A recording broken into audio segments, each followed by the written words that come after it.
एक अस्पताल पिछले 10 सालों से बंद पड़ा हुआ है। इस अस्पताल के बंद होने का कारण ये बताते हैं कि 10 साल पहले इस अस्पताल में डॉक्टर सागर रहा करते थे। वो इस अस्पताल के एक सीनियर डॉक्टर थे, पर एक दिन जब डॉक्टर सागर अस्पताल की छत पर टहल रहे थे तब को कुछ लोगों ने डॉक्टर सागर को मारकर पानी की टंकी में डाल दिया था और उनकी मौत के कुछ दिनों बाद से ही इस अस्पताल हॉरर एक्टिविटी होने लगी और उसके बाद हॉस्पिटल में कई लोगों को की लाश छत पर पड़ी मिलती थी और कभी कभी तो खुद डॉक्टर सागर को कई लोगों ने हॉस्पिटल में घूमते देखा था, जिसके बाद से इस हॉस्पिटल को बंद करना पड़ा था और आज भी कोई उस हॉस्पिटल नहीं जाता।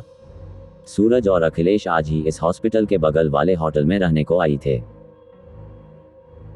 पूरा दिन घूमने के बाद दोनों जब होटल वापस आ रहे थे तब सूरज की नज़र इस हॉस्पिटल की तरफ पड़ी। फिर उसने अखिलेश को हॉस्पिटल दिखते हुए कहा, अरे भाई ये हॉस्पिटल बंद क्यों पड़ा है? ऐसा लग रहा है जैसे कई सालों से यह बंद पड़ा हो। सूरज की बात सुनकर अखिलेश बोलता है, मुझे क्या पता भाई, मैं भी तेरे साथ यहाँ पहली बार ही आया हूँ। यही सब बातें करते हुए दोनों अपने होटल में पहुँच जाते हैं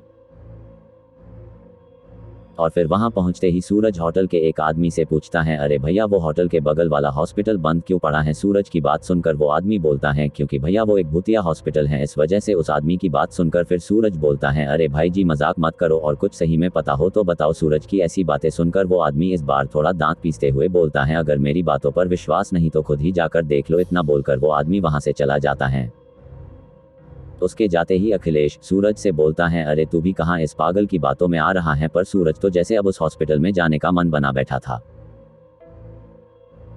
इसलिए वो अखिलेश से बोलता है, यार एक बार देख के आने में क्या जाता है, चल आज देख कर ही आते हैं। वो आदमी सच बोल रहा था या झूठ? अखिलेश सूरज की ऐसी पागलों भरी बातें सुनकर सूरज को समझाते हुए बोलता है, तू पागल तो नहीं हो गया है? और वैसे भी हमें क्या मिलेगा उस आदमी को झूठा साबित करके? फिर सूरज एक बार और कोशिश करते हुए अखिलेश से बोलता है, भाई तुझे अपनी दोस्ती की कसम, तू मेरे साथ आज रात को उस हॉस्पिटल में चल रहा है? बस अखिलेश जानता था सूरज बहुत जिद्दी है और अब वो वहां जाकर ही मानेगा, इसलिए अखिलेश सूरज की बात मान जाता है और दोनों रात के 12 बजे उस हॉस्पिटल में जाने का प्लान बनाते हैं। फिर वो रात के 12 बजने का इंतजार करने लगते हैं और जैसे ही घड़ी में रात के 12 बजते हैं दोनों उस हॉस्पिटल में जाने लगते हैं और वहां पहुंचकर हॉस्पिटल के गेट का ताला तोड़कर अंदर चले जाते हैं।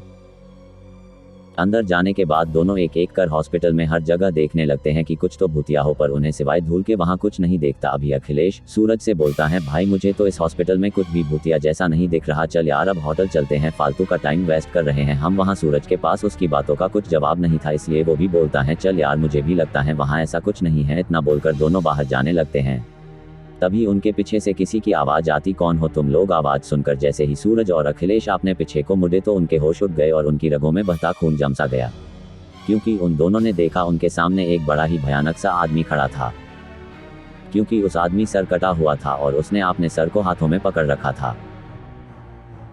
उस आदमी को देखकर सूरज डरते डरते हुए उसे बोलता है, कोको कौन हो तुम? सूरज के इतना बोलते ही वो आदमी पहले तो जो सर उसे अपने हाथों में पकड़ रखा था उसे उसने अपनी गर्दन पर रखा और अपनी भयानक आवाज में कहा, मैं डॉक्टर सागर हूं और तुम मेरे पैसा। इतना बोलकर वो सूरज और अखिलेश के हाथ पकड़ लेता है और घसीटता हुआ अपने साथ ले जाने लगता है। फिर उसके बाद वो डॉक्टर सागर उन दोनों को अपने साथ ऑपरेशन थिएटर ले जाता है। पहले तो वो अखिलेश को एक कुर्सी में बांध देता है, उसके बाद सूरज को ऑपरेशन थिएटर के बेड पर लेटा देता है और कैंची से उसका पैर काटने लगता है और काटते काटते सूरज के दोनों पैर अलग करके रख देता है। सूरज दर्द से तड़प और चिल्लाए जा रहा था, पर उस डॉक्टर सागर पर उसका कोई असर नहीं हो रहा था। तभी अखिलेश के हाथों में बंधी रस्सियां अपने आप खोल जाती हैं और अखिलेश जिस कुर्सी से बांधा था उसको उठाकर डॉक्टर सागर के सर में मार देता है। कुर्सी डॉक्टर सागर के सर पे लगते ही उसका सर नीचे गिर जाता है। अखिलेश थोड़ा भी खुश हो पता उससे पहले ही डॉक्टर सागर का सर अपने आप उड़ता हुआ डॉक्टर सागर की गार्डन में लग जाता है। अखिलेश बस खड़ा खड़ा ये सब देख रहा था, वो बेचारा कर भी क्या सकता था। और सूरज को तो अपने दर्द के आगे कोई होश ही नहीं था, क्योंकि बेचारे के दोनों पैर जो कट चुके थे। तभी डॉक्टर सागर अखिलेश की तरफ मोड़ता है, बोलता है, अच्छा तुम्हारे दिमाग का ऑपरेशन करना है? इतना बोलकर ही डॉक्टर सागर ने अखिलेश को पकड़ लिया और घसीटते हुए उसके ले जाकर सूरज के बगल में लेटा दिया। अगले दिन जब वहां के पास के लोगों ने हॉस्पिटल का गेट खुला देखा तो लोगों ने सोचा कि हॉस्पिटल में चोरी हुई होंगी, इसलिए वहां के लोगों ने पुलिस को बुला लिया और पुलिस ने जब अंदर जाकर देखा तो उनको लोगों की कटी पिटी लाश मिली। सूरज की लाश के तो दोनों पैर कटे हुए थे और अखिलेश का सर ऊपर से कटा हुआ था। डॉक्टर सागर मार तो गए थे, लेकिन वो अभी भी लोगों का ऑपरेशन कर रहे हैं।